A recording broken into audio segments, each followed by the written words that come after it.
Good morning, folks. Thank you so much for joining us today. I think I'm talking to quite a few prospective health sciences students, which is super exciting. My name is Celine Chartrand. I'm a recruitment officer at Carleton University, and I'm actually also a proud alumni from our Faculty of Science. And I truly can't say enough about how amazing the faculty is, so I'm so excited to have you all here to learn a little bit more specifically about health sciences. We have a great agenda planned today, so we're going to start off and hear from from Martin Holchick, who is the departmental chair. He's going to be chatting a little bit more about health sciences, the concentrations you might be able to discover during your undergrad. And then we're going to be hearing from some amazing alumni, so graduates from our health sciences program at Carleton. And I think this will be a really beneficial session to learn a little bit more about, what you can do with your degree and to get inspired for post-graduation.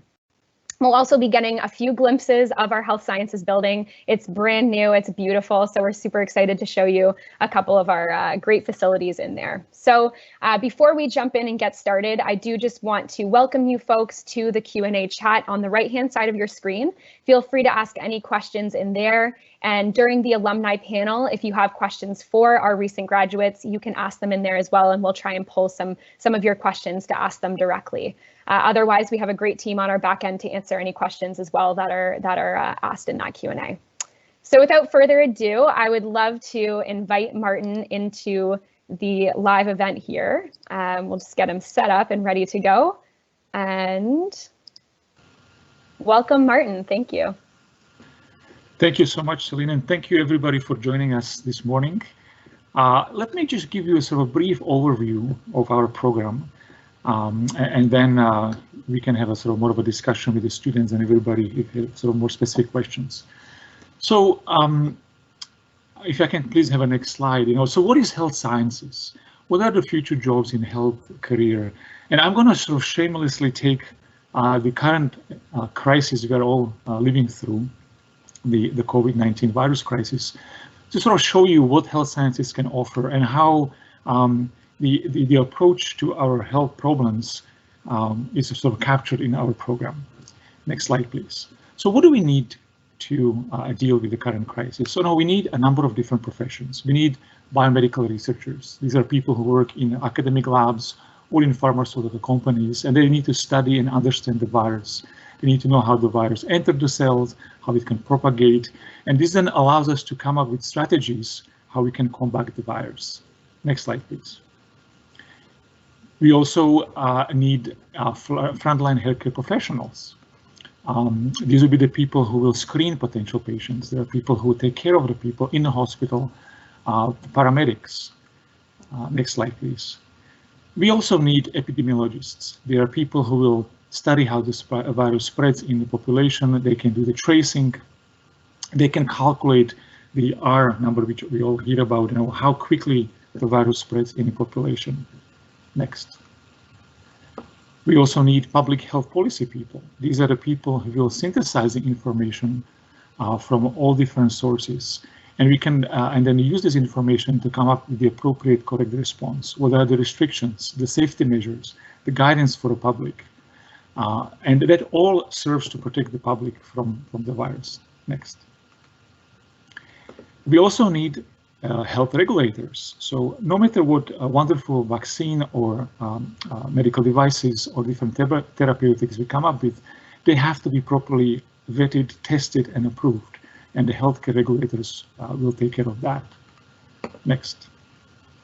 And finally, we need health communication and health communicators. These are the people who are trained to take this very complex information and synthesize it in a way which is clearly understandable to public at large. Next. This, in a nutshell, is what health sciences is. So who are we? Next. We are a multidisciplinary department which is focused on health research and education and is at the intersection of different disciplines. As you would have seen from the example I gave you, is that none of us can work in a separated or siloed approach. We all have to be able to talk and work with people from different professions in a collaborative and concentrated way. And this is what health sciences is doing. Next. We have a diverse faculty. which are researching health issues from a variety of different angles, from biomedical, environmental, and social determinants. Next. Our program, as I mentioned, is interdisciplinary. It's anchored in biomedical science, but it also looks at the broad understanding of health and disease from the much more holistic approach. So as I said, the biomedical, social, epidemiological, environmental. Our program offers skills and knowledges in gaps which need to be addressed in our healthcare system. We provide interactive and hands-on approach. Our students experience labs, workshops, interactive seminars, and four-year projects. We offer a flexibility to customize. I'll talk a little bit more about concentrations, but you can combine multiple concentrations. You can add a minor. Popular minors for our students are in communications, in neuroscience, physics, business, nutrition, math. And our program offers breadth of courses and electives, which will allow you to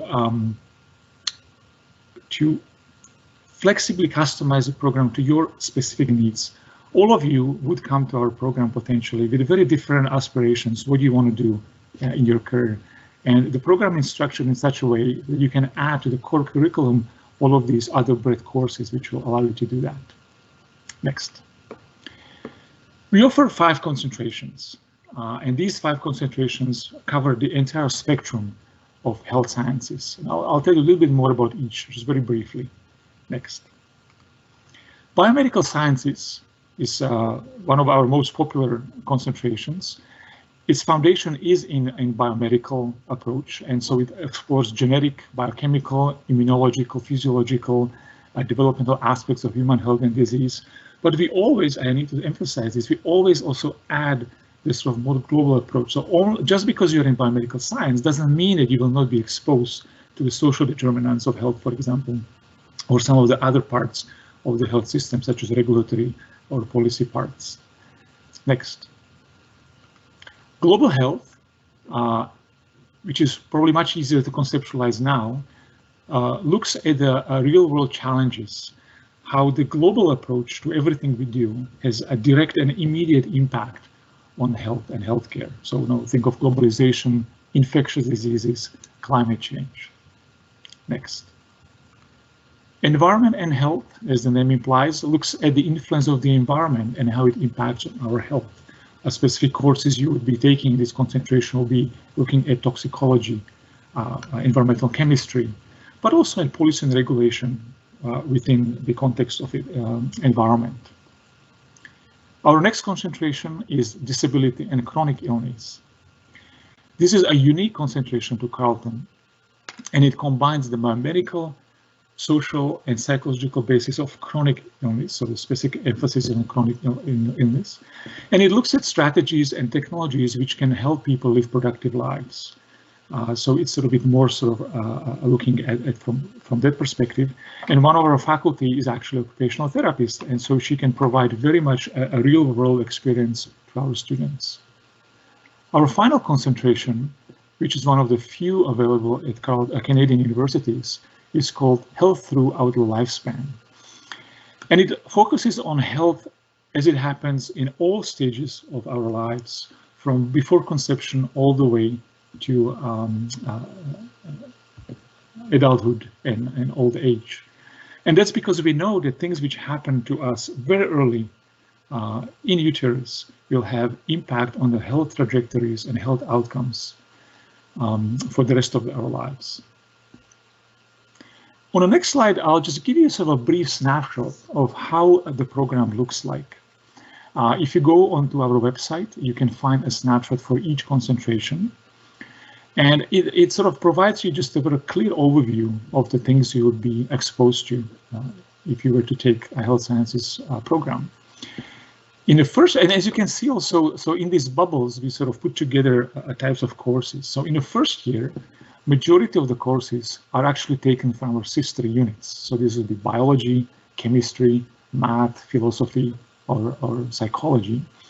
And there are only 2 courses in the top left corner which are from health sciences. These are fundamentals of health, so introduction of health, and health science communications.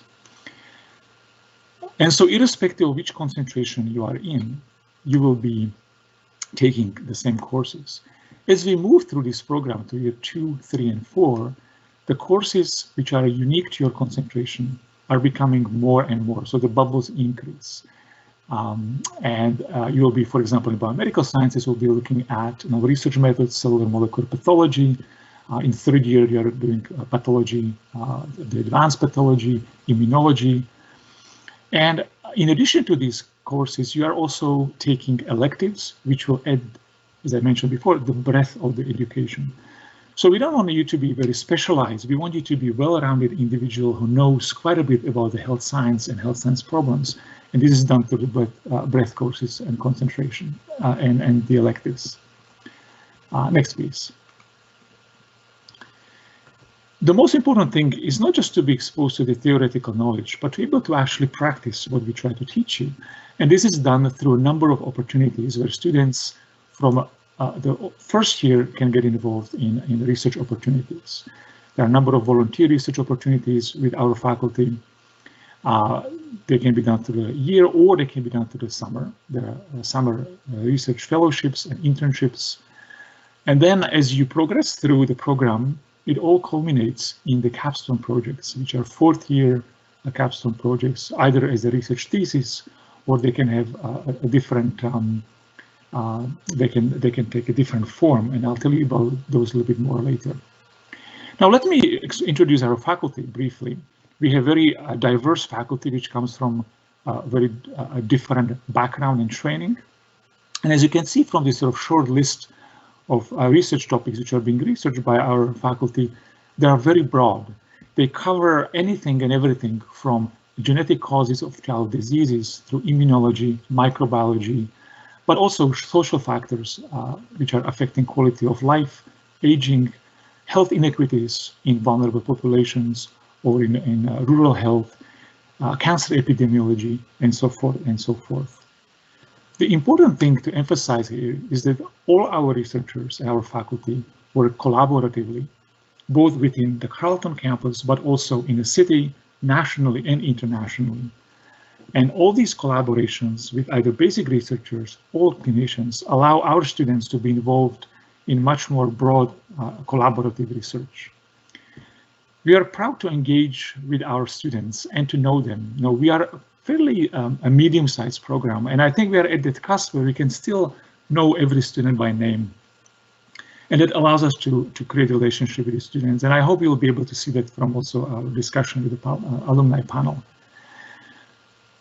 Our faculty are not just outstanding researchers, but also outstanding educators. And they've received many awards for outstanding pedagogical approaches, and it's reflected in our approach to teaching in the classroom. Let me now on the next slide tell you a little bit about the capstone projects. So the capstone project can be a thesis, or it also can be a research placement. And the research placements are basically 2 semesters of working with our external partners, and some of the partners are listed here. They can be either local. So in a hospital, in a city in Ottawa, we have partnership with the Children's Hospital of Eastern Ontario and its research institute with Ottawa Hospital, Public Health Agency of Canada. Now, we are very fortunate to be in a capital city, which has also governmental agencies which are related to health, Health Canada, PHAC, CFI. But we also work with Ottawa Police, a sports medicine clinic at Carlton, and a variety of the different number of our partners. In addition to local, we also have national and international collaborations, and 2 examples are listed here. For example, we have established collaborations which allow for these capstone placements in Trinidad and Belize. And these are typically community-based in local hospitals or long-term facilities. On the next slide, I'm summarizing the other opportunity for capstone project, which is a 4th year research thesis. This is where students work individually with faculty in the research groups, and they work on a specific research projects. It can be either data-based, or it can be in a wet lab, or it can be in a community-based, depending on the interest of the faculty supervisor. And in doing so, the students have an opportunity to do an outstanding research. which can be and has been featured on in print, in TV, and radio. You have an opportunity to publish in scientific journals, go attend international meetings, and our students receive a number of awards at all different levels at these meetings. You can work at the local level, at the community. You can engage with various stakeholders and establish relationships, which hopefully you can then take advantage of in the future. On the next slide, I just want to sort of re-emphasize and come back to what I said at the beginning. You know, what are the strengths of our program? We are student-focused. With the exception of the first year where all the students are together in the same classroom, once you start specializing in your concentration, the classes get somewhat smaller, which allows for us to establish more appropriate community feeling. And so we know who you are, you know who we are, and it allows for much more intimate relationship between the students and the faculty, which allows for better learning and research. We allow you to flexibly customize your program. The course choices, the concentrations, adding of minors, that can be all tailored to what exactly you would like to get out of this program. And today we are also joined by Sandra Cloutier, who is our undergraduate program advisor and administrator, and she's the person to go to and to tailor the program to your needs. We offer hands-on and interactive approaches. That's very important because you have to experience the learning. So this is called experiential learning. What you learn in a classroom, you can then take into the lab or into the community, and you can practically experience and work with that. We have outstanding and well-funded research.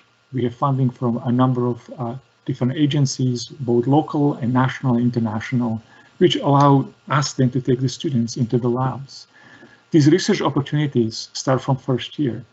DSRI, which stands for Dean of Science Research Internship, is for students in the first year to spend their first summer in the labs to work, or in the groups, I should say, because not everybody's in the wet lab, to work on a specific research project. And you can start then learning what is it you like about the research, or what is it you dislike. It's equally important by experiencing it within the faculty.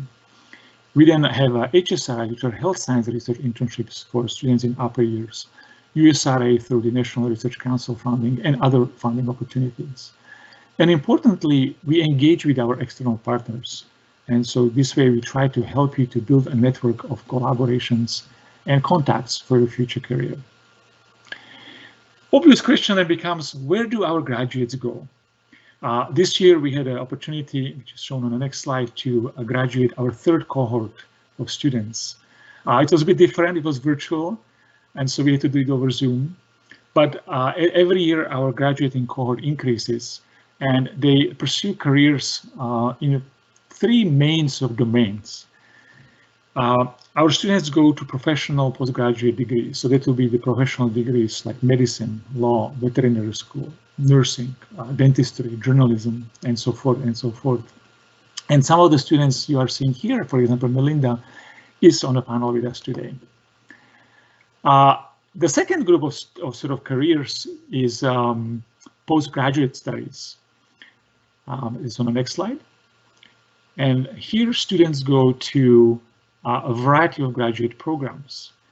Some of them are also offered by our department. We have traditional masters and PhD in health sciences, but also masters in health sciences, technology, and policy. But any other graduate studies program is open to our students. Could be epidemiology, could be in a Master of Health Administration, and so forth. So we prepare students for these careers as well. And in the last slide, our students also pursue careers in healthcare directly. And so we have students who went to work with different organizations, either non-government or government, to work as analysts.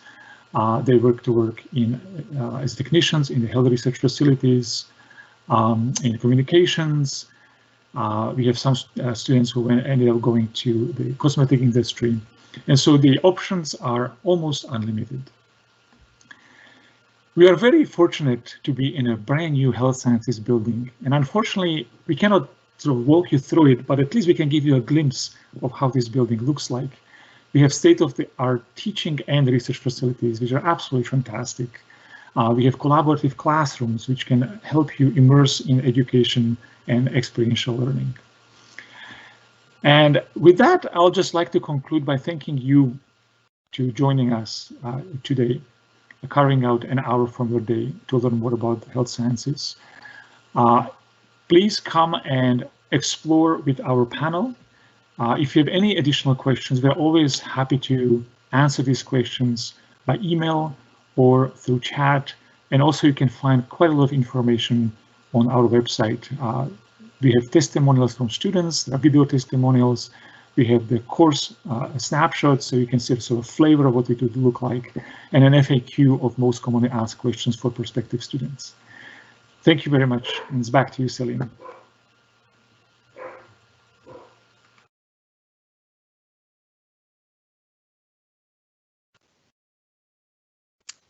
That's awesome. Thank you so much, Martin, for sharing that great information. I think that was a really good intro to this day to learn a little bit more about the concentrations. I think that's a lot of questions we get are about concentrations as well. You know, what are the differences and what's best for me? So I think that was a great introduction to that as well.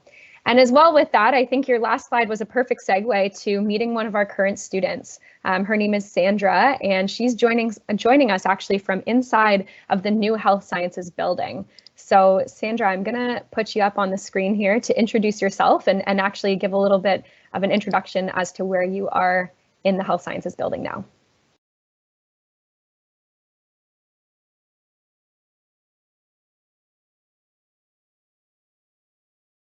If you just unmute yourself first. There you go. Okay. Hi. So my name is Sandra, and yeah, I'm in the Health Sciences building right now. I'm just going to first do a little introduction about myself and what I'm doing. So I'm in my 4th year of Health Sciences, concentrating in Biomedical Sciences. I am working in the microbiology lab with Dr. Jorg Overhash as part of my thesis capstone project. So my goal is to evaluate antibiotic resistance in chronic wounds associated with polymicrobial biofilms, which are basically just like a city of various pathogens. So to do this, I first had to establish the type of pathogens that are commonly found within wounds, which is being done through my research of chronic wound microbiota for a review paper that we are soon to submit. Now I'm in the lab growing the most common bacteria identified in wounds, which will then lead to the second part of my thesis, which is growing these bacteria in presence of antibiotics that are used to treat chronic wound infections. So I'm currently standing in the corridor of the Health Sciences building. You can kind of see it here. So this is an area that we have various sort of like events or poster presentations. It's the main floor of the Health Sciences building. And this is where the lecture hall is located, and then all the labs are on the upstairs floors. So yeah, that's it for me. Awesome. Thank you so much, Sandra, for joining us and giving that quick little tour of the space that you're in. It really is a great spot, and it is the entrance to the Health Sciences building. So I think where everyone is kind of welcomed into the program and can have opportunities to network with each other, which I think is really amazing. So with that, we are going to jump right into our alumni panel. I think this is a really great session and a really beneficial one for students listening in today and tuning in. So I'm going to introduce Sandra to the screen, another Sandra, and she's going to do a quick introduction, and then we'll be asking some questions to our alumni panel. So if you have any in particular that you want to know about from our recent graduates who were current students not too long ago themselves, please feel free to throw them into the Q&A chat, and we'll definitely get to those and ask the students. But first off, we'll start with Sandra, who can do a quick introduction and then get right into the panel.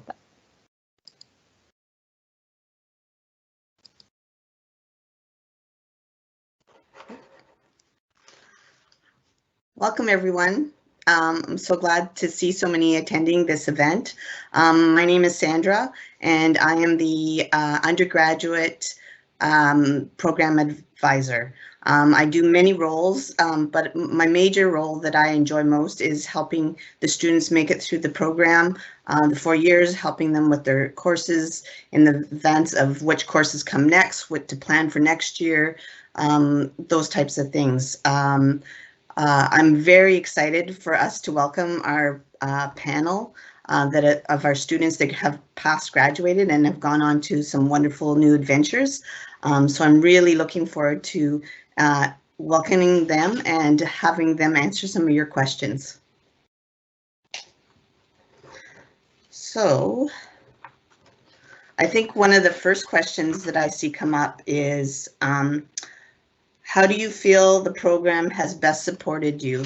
And I guess I'm going to try to get everyone to take a turn at answering this question, but maybe we could start with Alicia. Hi. I think the program best supported me in transitioning into going into professional school. One thing that I've noticed that kind of sets me apart so I'm in dental school now at Schulich. One thing that has set me apart from going to Carleton is that I feel like we get a really broad range of both sciences and social sciences. And that was something that I really found was beneficial from Carleton's program. Thank you. Thank you, Alyssa. How about you, Claudia? How do you feel that the program has best supported you going on to doing your master's? Yeah, so I feel like the program really best supported me, and I want to give credit to you, Sandra, and our wonderful departmental administrators. They really helped you do a phenomenal job informing students about the various research initiatives taking place and helping you get involved with some of those initiatives. Putting together various socials to help acclimate first-year students with their peers and upper-year students as well, and your professors. And also informing students on the various supports that are available to them, and helping with accommodating with figuring out what courses to take and your audit as well. And they were extremely instrumental in the success of my cohort, I feel, because they were really invested in our success and well-being and mental health overall, which really helped our undergraduate experience overall, and then also transitioning into grad school.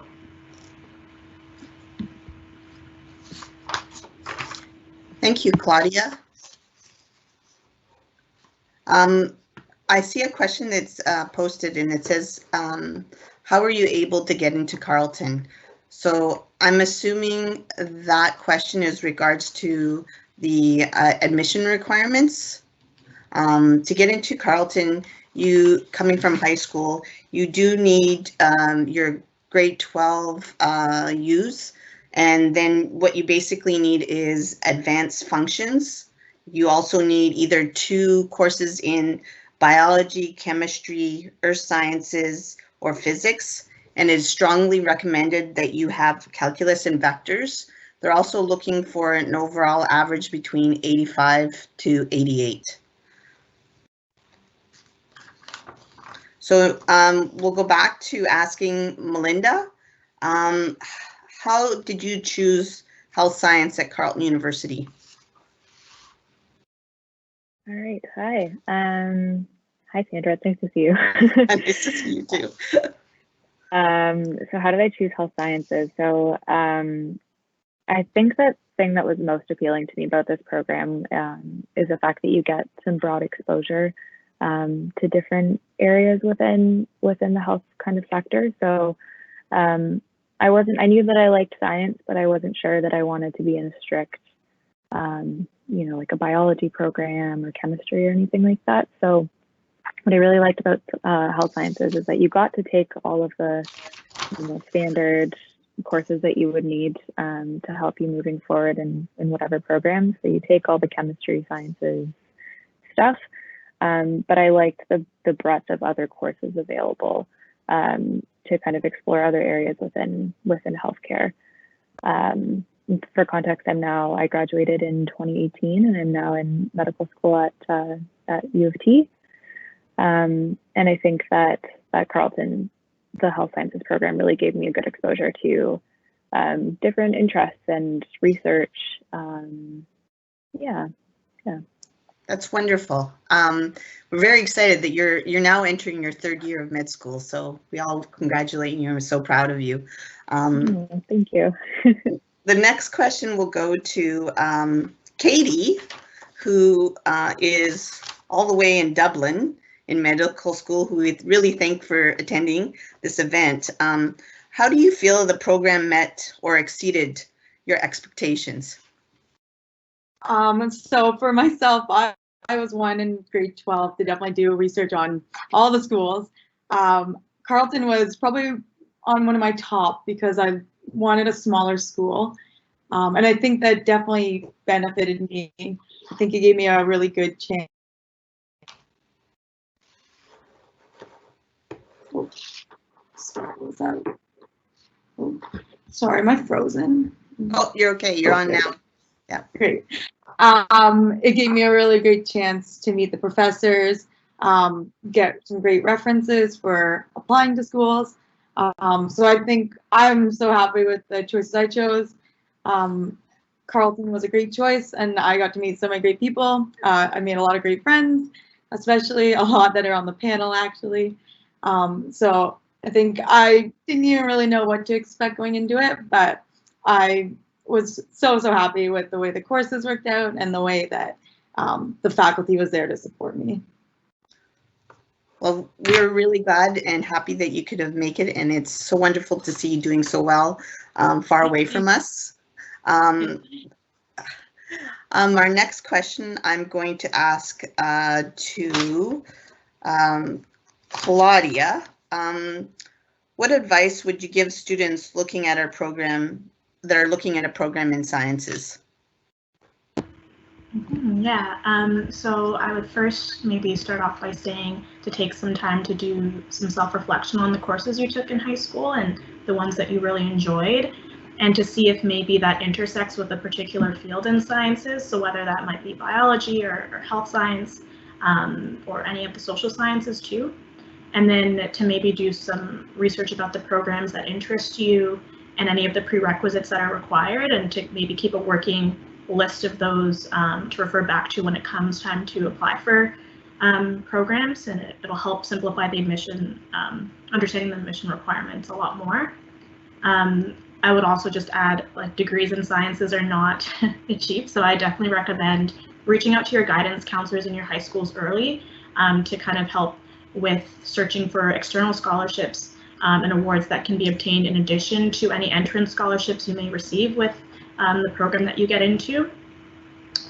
And I would also just maybe lastly add to keep in mind that being a science student or health science student is part of what you do and what you're learning about, but fundamentally it's not who you are. So I would say also just trying to continue to stay in touch with parts of yourself that are outside of science that bring you joy, and any hobbies or clubs and societies that are interesting to you or that you're passionate about, because that will really help you remain fortified and interested in what you're doing in sciences when, sometimes when it can be challenging. So that's kind of the main advice I'd give to any students looking into sciences in general or the health sciences program. So thank you. I'd like to mention that Claudia is also doing her master's degree with it's Paul Peters, correct? And what area are you working on with Paul? Yeah, so I'm currently in my second year of my master's, and so I do a lot of rural health research, particularly for this master's project. I'm more so looking at like social determinants and the public health aspect of things. So I'm looking at recovery oriented mental health practices in Eastern Ontario, both urban and rural areas in Eastern Ontario, their early psychosis intervention programs and evaluating those. So that's kind of what I'm doing right now currently. That's amazing. That's great. I want to go back and ask Alyssa, how do you think the journey that you took changed when you started in health sciences? So mine definitely changed. I started off in the biomedical sciences concentration, and then in third year called Sandra up and wanted to switch into health throughout the lifespan. I think what changes, you start to take, like when I first went in, I wanted to like just go hard sciences in like all the core sciences, and that's why I picked biomedical sciences. And then as I started to take more courses, I realized that I really liked the aspect that the lifespan aspect of health. And so the more courses I took, the more I realized what I really liked and what I really didn't like about health sciences. And the degree allowed me to really change directions and where I wanted to go, and then take it into like future schooling. Awesome. And you were involved in a lot of activities with health sciences, so I'm sure that guided you in some way to where you are now too. Yeah, definitely. It's funny for me because I get to see all of you, and I saw you from the very beginning, so I remember everyone's faces when they first started the first year, so it's kind of neat for me to see all grown up now. I'd like to ask, I guess, Melinda, how did you, because you came into health sciences with a very specific goal, and I think you were very directed in making that dream come true because you now are there. Did you at any time, did you change your concentrations? Did you, because I think a lot of students need to know that you can change your concentration in first year or second year once you start. Yeah, I think that's a good point. It's important to kind of do some self-reflection, as Claudia said before, as you're going through these programs and taking courses, to kind of really get a sense of what gets you excited and what courses you find you're putting all your time into and you're excited about. So if I'm being completely honest, I can't entirely remember which concentration I started with, but I did switch at one point. I remember you being in my office. So. Yeah, I definitely did switch at one point. I definitely was considering like the biomedicals, disability and chronic illness was really interesting to me. I think the breadth of courses being offered in all of these concentrations was really interesting, and I think my interest in those topics changed throughout the years. I'm not entirely sure. Like I think it's just important to continue to think about the things that get you excited, and it's not always clear what you'll be doing after or what directions you'll head along, but as long as you're engaged with what you're doing, seeking out opportunities outside of the classroom as well. One thing that I found was really great about this program is how easy it was to get involved with the faculty and how supportive they were in finding new opportunities to explore your interests. So throughout my time at Carleton, I was involved with lab research with Dr. Adana Casal. So I got a taste of that. There's so many opportunities to engage with faculty and make connections, explore your interests, and see where you end up. Yeah. That's awesome. Very good. I noticed a couple of questions coming through about how COVID has changed classrooms. And I think basically right now we're all living in an online situation where courses are either live or recorded, and that there are the fourth year students that are in the labs that are working on their programs. Also, someone asked something about adding a minor in criminology. Again, it's very similar to adding a minor, let's say, for biology. Is a little bit different because you are taking biology courses, but it is a possibility, and that we can work towards that if that is your goal. I'm just going to ask another question to Claudia. Sorry to pick on, I feel I'm picking on everybody. Claudia, do you find that there is a difference with going on to your master's from the very beginning? You didn't really realize that that was where you wanted to go, and that did you always have a vision that's where you wanted to go? Yeah, so it was, so going into the program initially, kind of how some of the other alumni mentioned, I didn't really know what I wanted to do in my undergrad and even post-grad as well. So I entered into the program initially like Melinda in Biomedical Sciences, and then I switched to chronic illness and disability, namely because as I progressed in my undergraduate degree, I realized I had a higher affinity towards kind of the more social sciences courses you're able to take in your electives. And I really enjoyed those courses, as well as like the neuroscience, chronic illness, and some of the public health and policy courses I was taking. So as I began to become more interested in those and learning more about, as Martin mentioned earlier, the social and psychological basis of chronic illnesses, I wanted to pursue interests in those fields. So it kind of was like this healthy merger of all these like events that took place that kind of landed me into the spot of my master's, which I initially did not intend on going into. So it's really interesting, and I've learned a lot about research from my first year up until now. And yeah, so it was really just pursuing all my variety of interests in undergrad, which really led me to where I am now in my master's, and then even potentially postgraduate PhD program or more clinical and occupational therapy. Because you did get that opportunity to do the research internships that Martin was discussing. And how did you feel that that helped you along?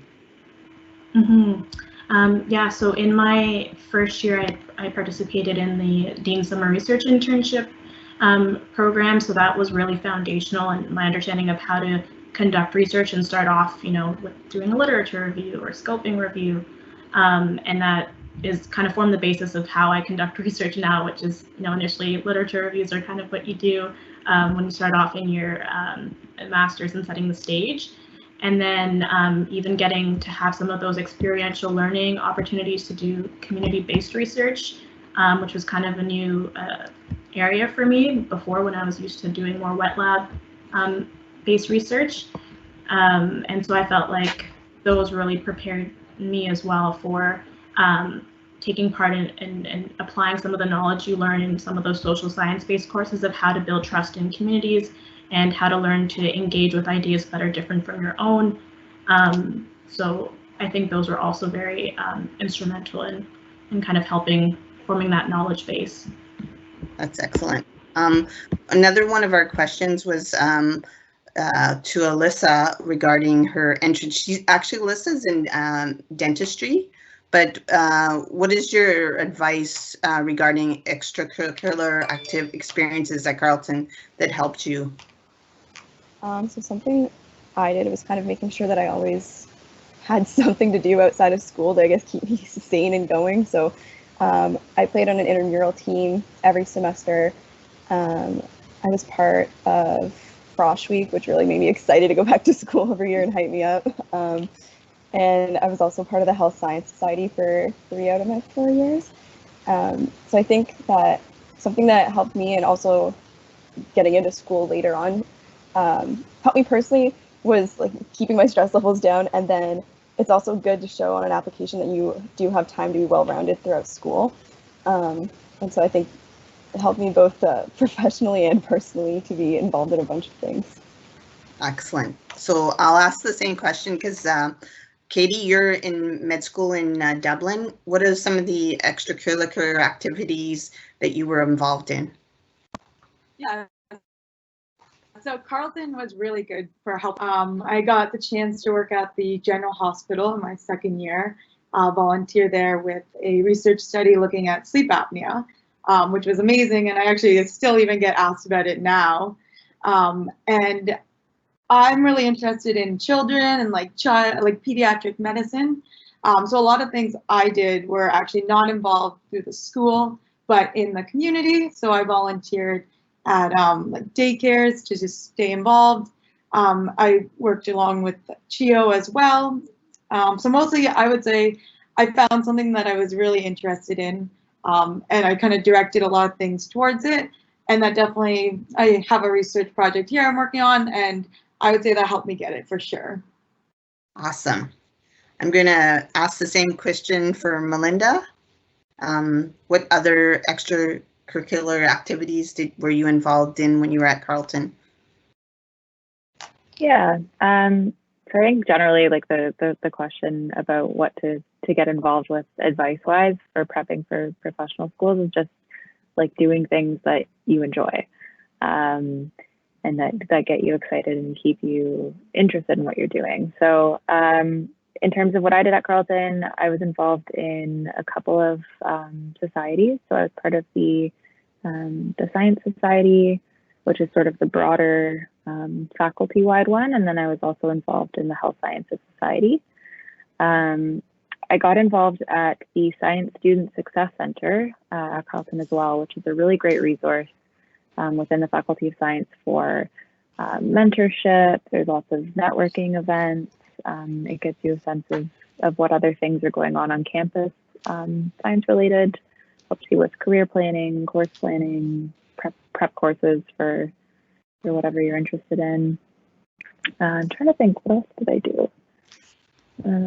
Carleton was great as a campus community. Like I really felt like there was a strong community at Carleton. I was involved in some intramurals, Frosh Week. There were just like always opportunities to get involved and meet new people. So, and then maintaining stuff outside of campus too that you enjoy is always good when you're thinking about professional schools or grad school or whatnot. So, yeah. Because you also play the guitar and sing, do you not? I do. Which she's excellent because I've seen her.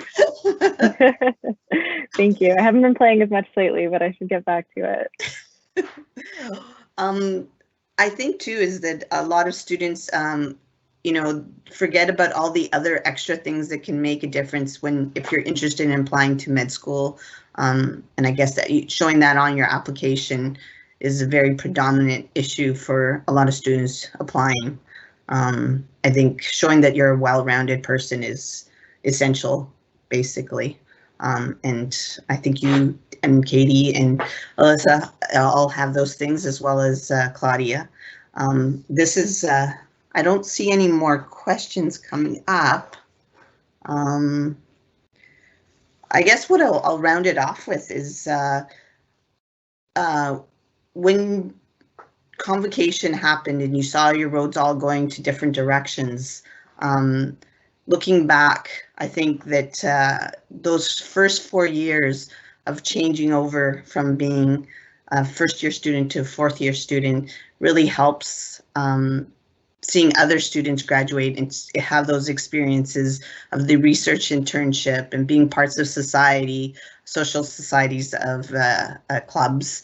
And I think it's really important that we all remember that we have to do what we love, because that's what will move us forward.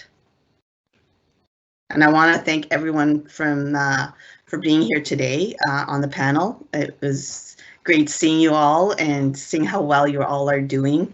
Although some of you might be lacking some sleep, which I know because you're probably working really hard.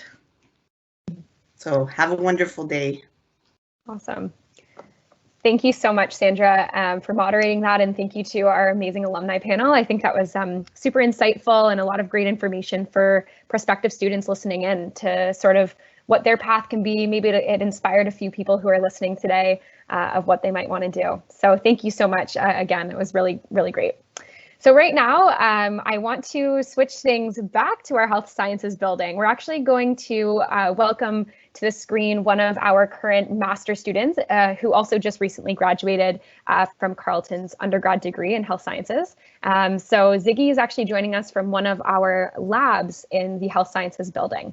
So I will let him give a quick introduction and to show off where he is standing today.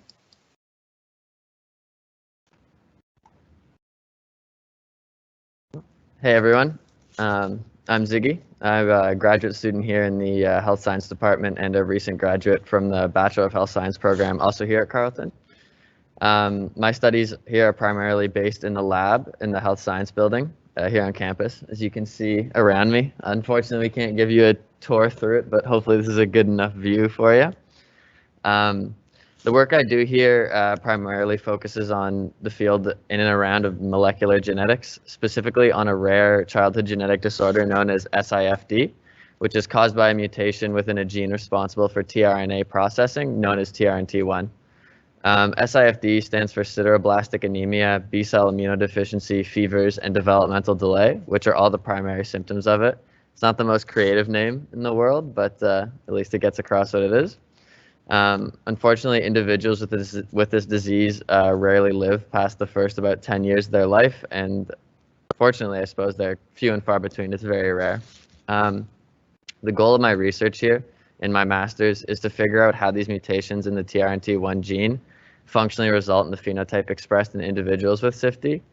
My hypothesis is that due to this mutation, the accuracy and speed of mRNA being translated into protein has been compromised, resulting in the production of aberrant and less functional proteins, which in turn are partly responsible for causing the manifestation of the disease.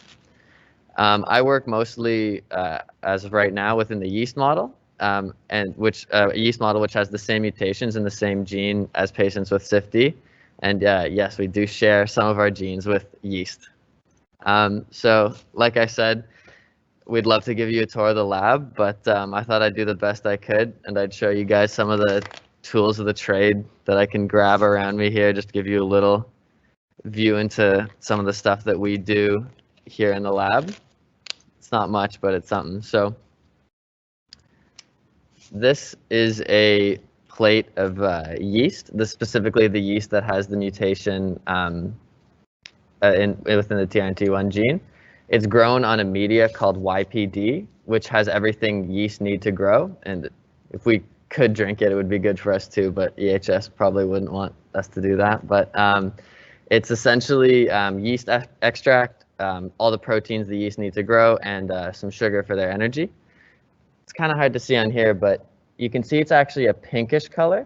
That's due to another mutation in it, in adenine synthesis, which causes a buildup of a byproduct in the adenine synthesis pathway, which causes it to turn pink or a reddish color. This here is another plate of a different yeast. Oh, you can barely see, but it's more of a white color. So that's primarily how I keep and grow yeast within my work for storage purposes. Another common tool that you'd see around the lab, I don't know if you have any experience with this, is just a pipette. It's not much, but it's something that I use for many hours a day, and you can change the volume on it, and it will suck up the specified amount of liquid. There's many different types. This one ranges between I believe about 100 or 200 to 1,000 microliters, and 1,000 microliters is a milliliter. And then this one ranges between 2 and 20 microliters, so very, very small amounts of liquid. That's just another common tool we use here in the lab. And then I thought I'd grab a centrifuge. It's a small little centrifuge to show you guys. This, I'm sure you're familiar with a centrifuge. We use it to spin samples around and to separate them between heavy and light things within the sample. They're usually loaded within tubes like this, called a microcentrifuge tube. And this is a very small one. We have a much bigger one here at the lab, but this is the only one I could grab. And essentially you just turn it on and it starts spinning. And over time, it'll begin to separate the samples and do whatever you need to do for it. This is a few things I thought I'd grab to show you guys. So my time within the health science department here at Carleton has been an amazing experience in both my undergraduate and graduate studies. The undergraduate program really set me up and my cohort, as you can see, with all the knowledge and opportunities needed to choose any path we wanted in within the field of science as a whole, be it more the social side, focusing on social issues and stuff like that, epidemiology, or the more messy and hands-on side that we do here in the wet lab, and not to mention offering great guidance and preparation for getting into medical school. Overall, I'd say the undergraduate program here at Carleton for health science was a great starting point for my career in science, and I think it's a great starting point for anyone who has an interest in the field of science and health. Yeah, thanks for listening. Awesome. Ziggy, thank you so much. That was a really, really great introduction to a lab that you might see yourself working in your undergrad degree. It's really not unique as a science student to have these opportunities in your undergrad and work in, labs just like Ziggy's sitting in right now. So if you were unsure about some of those terms that he was mentioning, don't worry, you're not behind. You'll learn all of this when you get into your undergrad and when you are able to research yourself as an undergrad student at Carleton in health sciences. So with that, it basically brings us to the conclusion of the day. If you do have any more questions, I'd love for you to ask them in our Q&A chat. I'm going to, one last time, invite Martin up onto the screen to give maybe one last piece of advice to students watching today. I'm going to put you on the spot here, Martin. Hope that's okay. And if we do get any more questions, Martin will be able to answer them in live time about the program. Otherwise, we'll be sticking around on the chat as well to answer any questions from the back end. So Martin, if you don't mind, I'm going to throw you back up on here. And if you want to give one last piece of advice to the students watching, that'd be awesome. Thank you, Celine. So what I want to say, choosing your next 4 years or 5 years of school is very important. And you have to really look inside yourself, choose something you're passionate about. We would love to have you because I think our program, if you're interested in health-related fields, our program will be able to satisfy that curiosity and to nudge you in the right direction. But it has to come from you. You have to choose something you'll be passionate about, and you could hear it from our alumni panelists as well. You need to be passionate about because you realize very quickly it's not easy. University is not just a little bit more difficult high school. And so if you are passionate about something, if you care deeply, you will find like-minded individuals around you, whether it's your peers or faculty or other people on campus, and together then we can shape your future career. So with that, I just like to thank everybody for joining us today. It was really great to see and hear from our alumni. We don't have that opportunity much, especially those who are further away. Luckily, some like Claudia or Ziggy are still with us. So thank you again all for joining us and listening. And let me reiterate what I said at the beginning. If you have any questions, we're always happy to answer. Email us or call. You can, unfortunately, we're not in our offices. Or go on our website and there are some of the most frequently asked questions.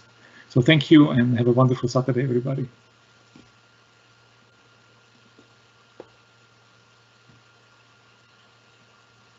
Just one more time, thank you, Martin and team. I think that was amazing. Martin, we have a comment. I just really want to share this. Someone noticed your DNA tie, and Emma says, "Martin, I love your tie" in the comments. So that's great. So again, I just want to reiterate, Martin, thank you so much, and team, that was amazing. Folks who are watching, I'd love to invite you all to sign up on Carleton 360. You'll see the link in the middle there, 360.carleton.ca.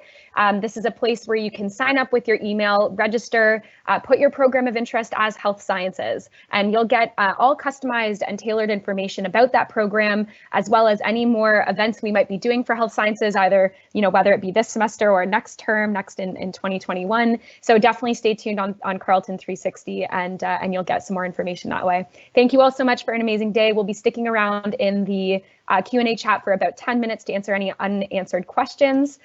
So we'll see you soon and have an awesome Saturday, as Martin said. Cheers.